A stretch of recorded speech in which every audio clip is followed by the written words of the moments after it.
All right, so today we're going to go behind that Zen minimalist aesthetic. We're peeling back the layers on the, $50 billion Lululemon empire to figure out what's really holding it all together. Let's just dive right in. Okay, so I want to start with a question for you. A really direct one. What's the price of your identity? Seriously. Just think about that for a second. Well, for millions of us, that price is exactly $128, plus tax, of course. Yep, that's the going rate for a pair of leggings with that little logo. The one that kind of whispers to the world, I'm healthy, I'm wealthy, and I've got my life together. But here's the thing.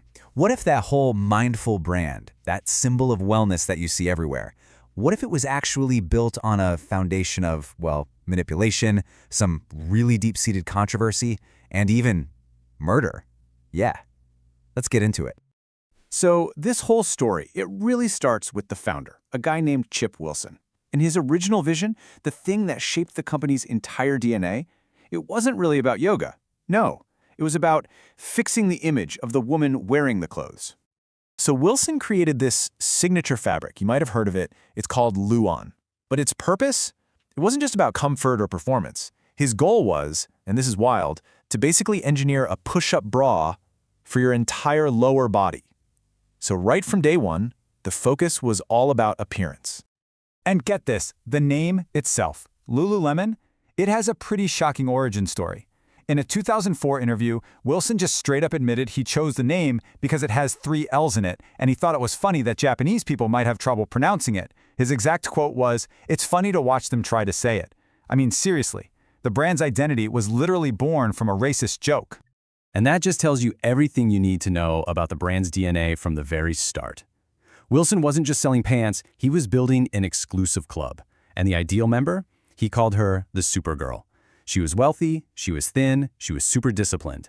And if you didn't fit that very specific mold, well, you just weren't part of the vision.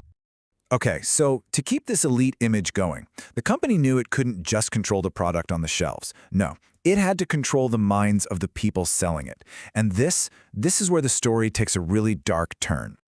Back in the early days, if you were an employee and you wanted to move up, being a great salesperson just wasn't enough. Not even close. You had to go to this controversial seminar program called the Landmark Forum, and Lululemon spent millions, literally millions of dollars, sending its staff there.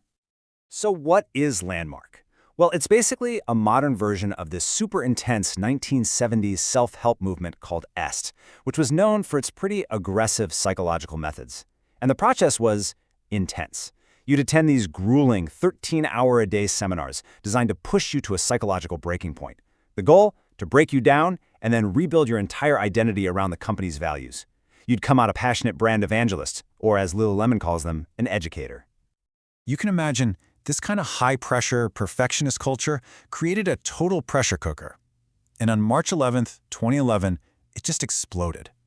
In a store in Bethesda, Maryland, an employee named Jana Murray was found brutally murdered. Her coworker, Brittany Norwood, she told the police this horrifying story about 2 masked men attacking them. But just a week later, the police revealed the truth was way, way more sinister. The sheer brutality of it was just unbelievable. Jana Murray had been attacked with multiple weapons and had suffered 334 separate wounds. 334. And the reason? The motive for all this? Brittany Norwood had been caught stealing a pair of leggings from the store. And you have to understand, in the world Lululemon had built, being labeled a thief wasn't just about losing your job. It meant losing everything, your status, your identity, that whole community they built. So this murder, it wasn't just some random terrible crime. It was a horrifying symptom of a corporate culture that demanded perfection at absolutely any cost. In this obsession with a perfect image, it didn't stop with the employees, it absolutely extended to the customers. You might remember this. Back in 2013, there was the huge Sheergate scandal, where the leggings were basically see-through. So Chip Wilson goes on TV, and instead of blaming the product, who does he blame? The customers. He infamously said, and I quote, "Frankly, some women's bodies just actually don't work for our pants." He actually said the problem was thighs rubbing together. I'm not kidding. So after that disaster, Wilson was eventually pushed out of the company. But that core DNA, that exclusionary, elitist vibe, it was already baked in. And to keep growing, Lululemon had a new challenge. They had to sell their luxury product as ethical and mindful. And that created this massive, massive gap between their public image and the cold, hard reality. And the hypocrisy here is just staggering. On one hand, you go to their website and it's all about global well-being reports and sustainability. But then you look at reality. A 2019 investigation into their factories in Bangladesh, it uncovered horrific abuse. Female workers reported being physically beaten, called things like sluts and prostitutes if they missed production targets, and they were paid wages so low they couldn't even afford to buy enough protein to feed their families. So here's the bottom line, the central contradiction of the whole brand. Lululemon's business model is built on selling a feeling of empowerment and wellness to women in the West, but that feeling is directly built on the exploitation and abuse of women in the East. It is a fundamental hypocrisy, and it's right at the very heart of the company. Right, so you might be thinking, if all of this is out there, if it's public knowledge, why is Lululemon more successful than ever? How does that work? Well, it's because they're not just selling clothes. They never were. They are master architects of identity. They've got this whole psychological toolkit, and it is powerful. First, there's scarcity marketing. They'll purposely understock popular items, so when you finally find your size, you get that little dopamine rush.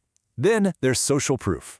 They give free gear to local yoga instructors and fitness gurus, your local heroes, creating these super authentic-seeming endorsements. And finally, status signaling. That logo is placed perfectly. It's like a little secret handshake for people in the know. Honestly, it's kind of become the new Birkin bag for the wellness set. Wearing that logo isn't really just about fitness anymore, is it? It's a signal, a very clear signal to everyone that 1, you have the time and discipline to exercise, and 2, you have the disposable income to drop a lot of money on it. So let's bring this all together. We've gone from racist origins and a cult-like corporate culture to a brutal murder to global exploitation. When you lay it all out, Lululemon has built a global empire on one single, incredibly powerful idea, that you are not quite enough on your own. So, the next time you see that little Omega logo, or you're thinking about buying a pair of those leggings, just ask yourself one question, a real one. Am I buying this because it genuinely makes me feel better, or am I buying it because I'm a little bit afraid of being seen as less than without it?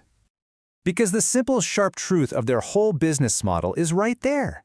The empire doesn't thrive on your strength. It thrives on your insecurity. And the only real way to counter that whole narrative is to just remember one fundamental thing. You were already enough. You were enough before the logo, before the brand, and long before anyone ever tried to sell you a better version of yourself for $128.